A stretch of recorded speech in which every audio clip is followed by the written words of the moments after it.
Des manifestations anticorruption en Russie ont tourné au vinaigre. Alexei Navalny, farouche opposant, et des centaines de ses partisans ont été interpellés dimanche. C'était l'une des plus fortes mobilisations visant Vladimir Poutine depuis son retour au Kremlin en 2012.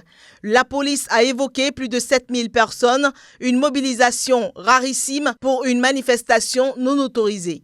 Alors que les autorités avaient interdit la manifestation, à Moscou, au moins 500 personnes ont été interpellées selon la police. Alexei Navalny a été emmené par la police dès sa sortie du métro. En effet, l'opposant compte défier Vladimir Poutine lors de la présidentielle de début 2018. Il est prévu qu'il sera présenté à un juge en ce début de semaine. Ces rassemblements font suite à la publication d'un rapport accusant le Premier ministre Dmitry Medvedev de se trouver à la tête d'un empire immobilier financé par les oligarques. Cette enquête sous forme de film, vue 11 millions de fois sur YouTube, n'a suscité aucune réaction des autorités.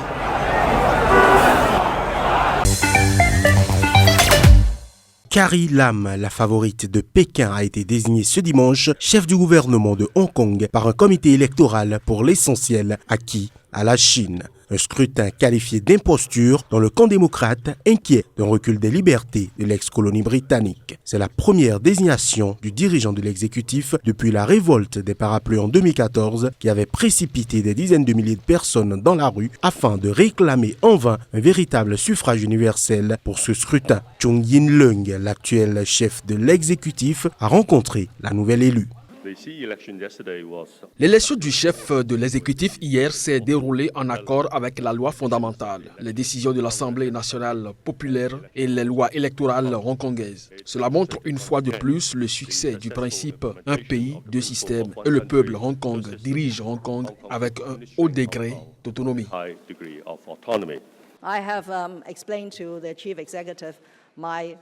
J'ai expliqué au chef de l'exécutif mes priorités telles qu'établies dans mon manifeste. Et ma première tâche est d'essayer d'unir la société et améliorer la relation entre l'exécutif et le corps législatif. Je suis certaine que la transition se fera sans accroc et permettra de réaliser les différentes initiatives proposées dans mon manifeste.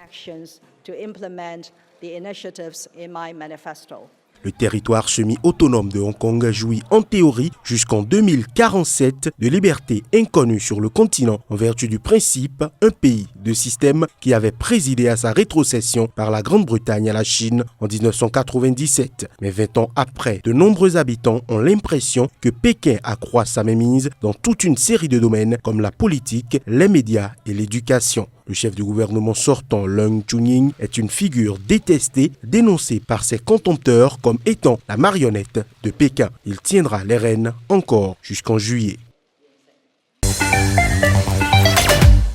Traité interdisant les armes nucléaires. Plus de 100 pays ont lancé lundi, dans ce cadre à l'ONU, des négociations inédites. Ces participants sont convaincus que le traité, s'il aboutissait, réduirait le risque d'une guerre atomique. Même si les grandes puissances ne sont pas d'avis.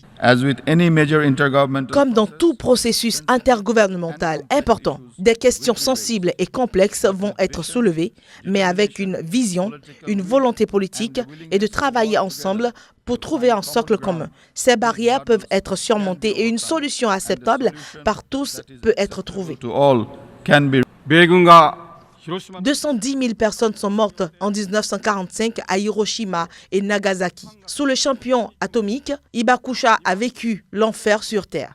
Fatih Hibakusha souffre encore aujourd'hui, et ce depuis 26 166 jours. Personne dans aucun pays du monde ne mérite de revivre un tel enfer.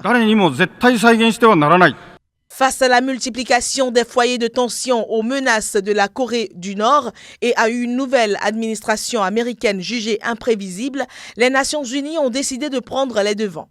Leur inspiration vient des mouvements qui ont mené aux conventions internationales interdisant les armes à sous-munitions ou les mines antipersonnelles. 123 pays membres des Nations Unies avaient soutenu en octobre la décision de lancer ces négociations sur un texte légalement contraignant.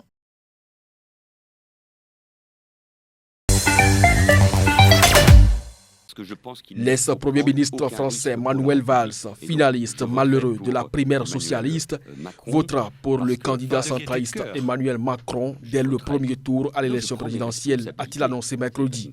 Manuel Valls, premier ministre de 2014 à 2016 du président François Hollande, a décidé de tourner le dos à son propre camp face à la crise de la gauche et la marginalisation du candidat à la primaire Benoît Hamon et face à l'effondrement moral de la candidature de François Fillon, le candidat de la droite empêtré dans des affaires judiciaires. Après le ralliement du ministre de la Défense Jean-Yves Le Drian, c'est un nouveau soutien de poids pour Emmanuel Macron dont la candidature attire des soutiens à gauche comme à droite de l'échiquier politique. Emmanuel Macron ressort dans les sondages récents en tête des intentions de vote autour de 25%, proche, voire parfois légèrement devant la candidate du Front National, Marine Le Pen.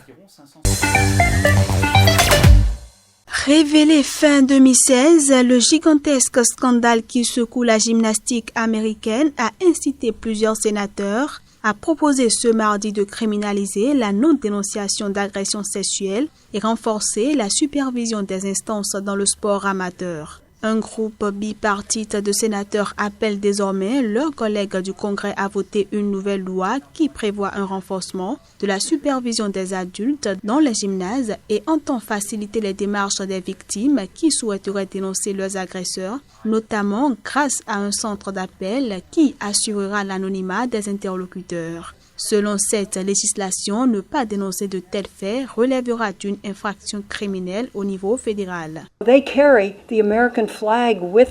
Elle porte le drapeau américain dans les compétitions athlétiques majeures. Et avoir ces abus derrière la compétition sportive est un abaissement et un reniement. Nous devons arrêter ça. Beaucoup d'entre nous ont depuis si longtemps l'impression de ne pas avoir de voix. Et avoir ce genre de soutien est important pour avoir une voix. Merci au public qui a entendu nos voix et à l'appui bipartisan de ce projet de loi parce que les abus ne prennent pas parti. En décembre dernier, l'Indianapolis Star a révélé que 368 enfants et adolescentes de clubs affiliés à la Fédération de gymnastique avaient été victimes d'agressions sexuelles au cours des 20 dernières années.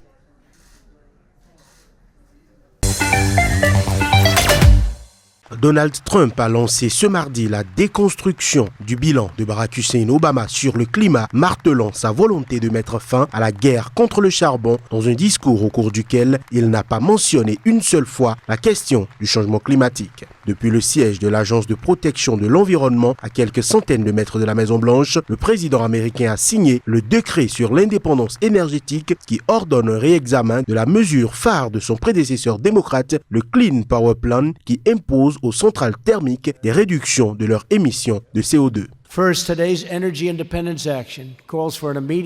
D'abord, l'action pour l'indépendance énergétique exige une réévaluation immédiate du soi-disant Clean Power Plan, qui constitue sans doute le règlement qui menace le plus nos mineurs, nos travailleurs du secteur de l'énergie et nos entreprises. C'est une attaque terrible contre l'industrie américaine. Ensuite, nous levons l'interdiction qui entoure le bail fédéral pour la production de charbon. Ce décret coup de pouce assumé aux énergies fossiles suscite de vives interrogations sur l'attitude des États-Unis vis-à-vis de l'accord de Paris sur le climat signé fin 2015 par plus de 190 pays après des années d'âpres négociations. Le décret signé mardi supprime par ailleurs une demi-douzaine de décisions de Barack Obama liées au climat, telles que celles portant sur l'interdiction de nouvelles exploitations de charbon sur des terres fédérales. Parmi les chefs démocrates au Congrès, Chuck Schumer a dénoncé un test qui démontre selon lui que le lobby des énergies fossiles est de retour aux affaires avec l'administration Trump. Pour rappel, les États-Unis sont le deuxième plus gros émetteur de gaz à effet de serre derrière la Chine.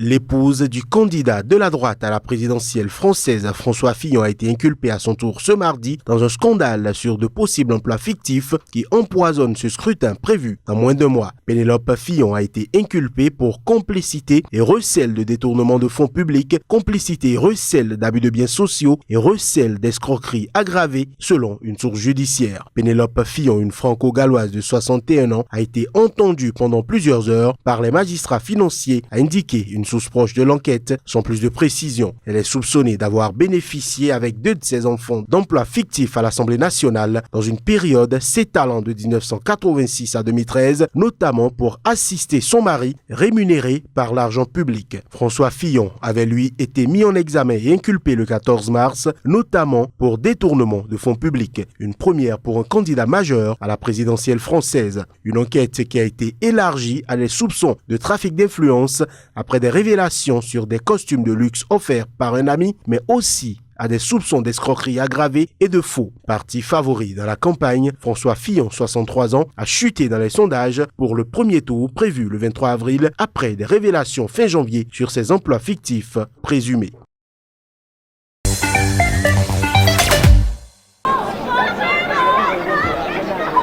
La tension était vive à Paris mardi, au 3e jour après le décès d'un Chinois de 56 ans. L'homme a été tué par un policier dimanche dans des circonstances non encore élucidées. Je suis française, nationalité française, mais je suis chinoise. Mais je trouve qu'il y a quelque chose qui a à voir avec le racisme. Je suis désolée de dire ça, mais j'en suis sûre qu'il y a du racisme. Pour nous, on est dans un cas de situation de légitime défense.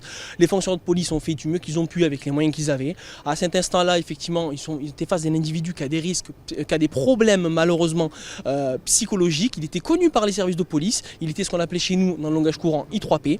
Malheureusement, donc, il n'a pas essayé de discuter ou de dialoguer. Donc le dialogue n'a pas pu s'instaurer. Et il a simplement foncé sur les fonctionnaires de police qui, à l'issue de la 3e tentative de coup de ciseaux, vu qu'effectivement au 2e coup de ciseaux il y avait quand même un fonctionnaire de police qui a été blessé, à l'issue du 3e coup de tentative de coup de ciseaux, le collègue a dû faire usage de son arme pour faire cesser l'infraction pour protéger l'intégrité physique des fonctionnaires. La situation a provoqué des heurts et l'indignation de la communauté chinoise de la capitale, ainsi qu'une vive protestation de Pékin. La Chine a demandé mardi à la France de garantir la sécurité et les droits de ses ressortissants et exiger que Paris fasse toute la lumière sur cette affaire. Le ministère des Affaires étrangères a prêté une grande attention à cet incident et a immédiatement demandé à son ambassade en France d'enclencher un mécanisme de réponse d'urgence. Le ministère a entrepris des démarches auprès de son homologue français, lui demandant de faire toute la lumière sur cet incident et de prendre des mesures concrètes et effectives pour garantir la sécurité, le respect des droits et des intérêts des citoyens chinois vivant en France et de traiter la réaction des Chinois à cet incident d'une manière mesurée. Les 5 enfants de la victime, dont 4 étaient présents au moment des faits, ont été entendus mardi par l'inspection générale de la police nationale ainsi que sa femme.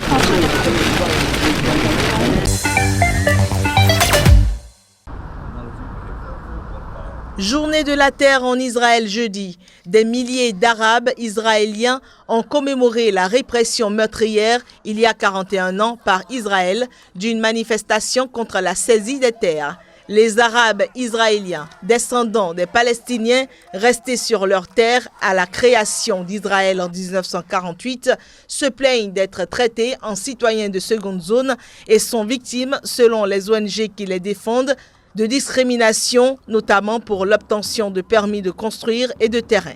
Le 30 mars 1976, après l'annonce de la saisie de centaines d'hectares de terres arabes par le gouvernement israélien en Galilée, des manifestations et une grève générale avaient été organisées. La police israélienne avait répondu par des tirs, lesquels tirs avaient fait 6 morts. La saisie des terres avait ensuite été annulée.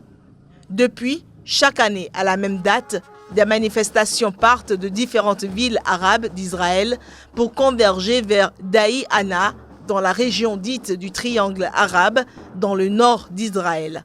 Des manifestations ont également lieu chaque année, le 30 mars, dans les territoires palestiniens.